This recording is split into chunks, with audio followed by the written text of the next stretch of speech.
Alrighty, I know I've been gone for a long time, but it's only because I haven't really been playing this game, and my first two videos were very bad, and I plan on improving them.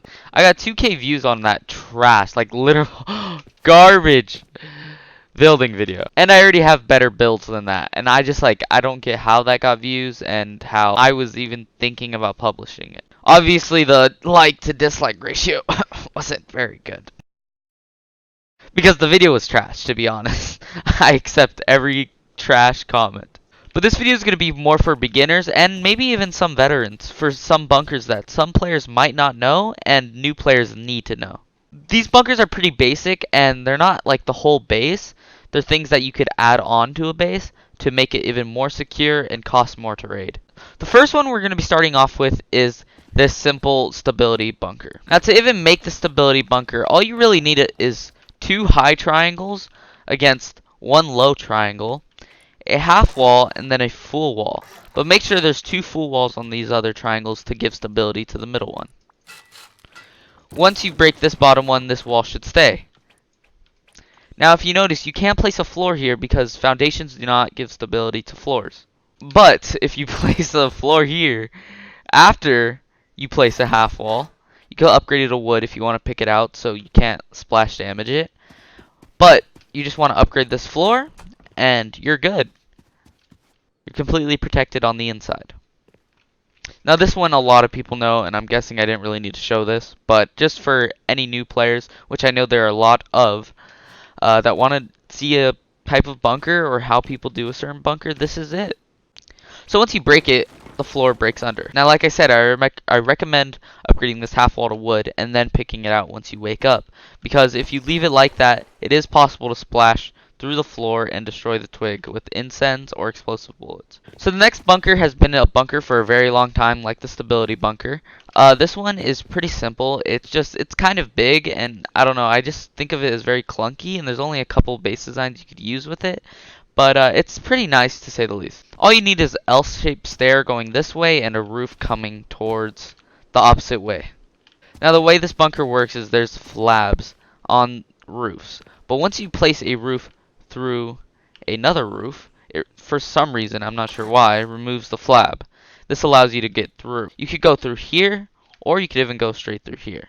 But you might want to have a wall here. This next bunker is mostly to protect TCs outside of your base, or if you're doing a split TC base. Now this one's fairly simple. You just need a square, two high triangles. You're going to place a roof above the TC and a roof above the TC as well. You're going to upgrade these to armored, most likely.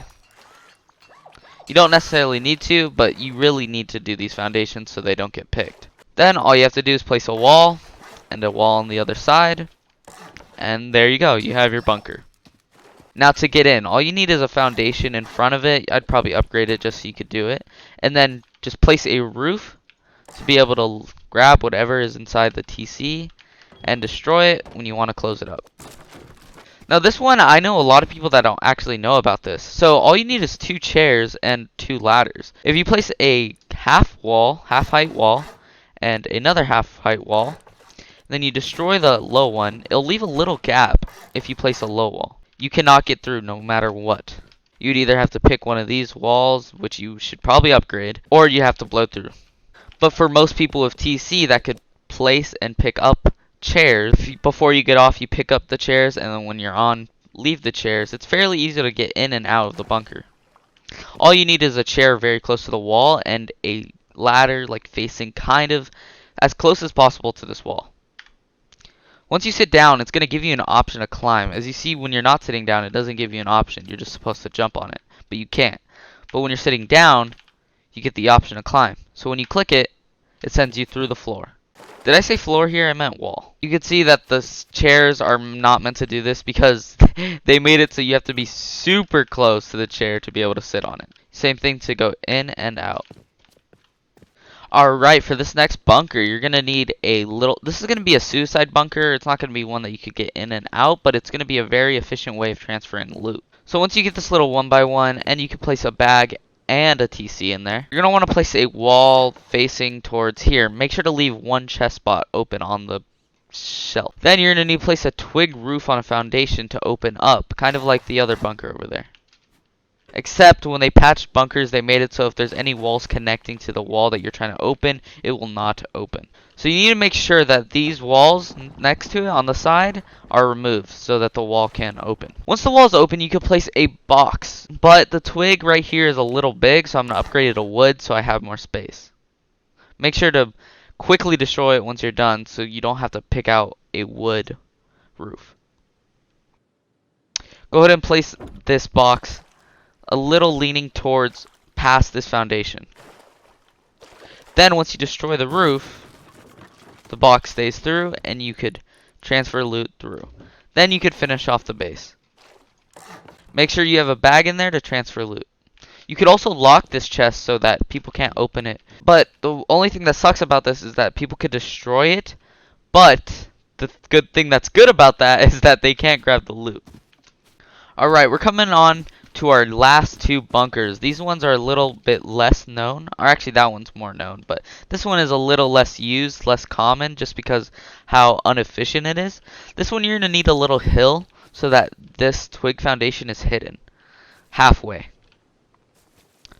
The way this one works is that roofs only give stability by floors and foundations. So when you place this roof and you upgrade it, from the outside, this is what it looks like. There's no way of getting in unless you break these, which you would want to upgrade.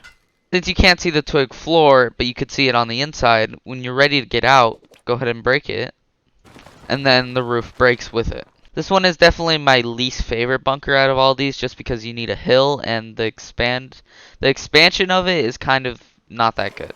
This next one is a fairly easy, simple, but annoying bunker. This one blocks off doorways so that you can't get through because there is a big roof blocking your way in. The way this works is by having a half floor or any type of unconnected floor or wall connected to a roof so that once you destroy the half wall like this, the roof breaks and then you can walk through.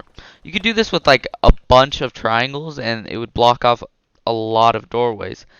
But make sure you honeycomb on the outside because don't forget, they don't have to go through your doors. So that's pretty much it for the 7 easy bunker designs. If you guys have any more suggestions for more bunkers to make, I could possibly make another part 2 to this. But I think I fairly covered everything.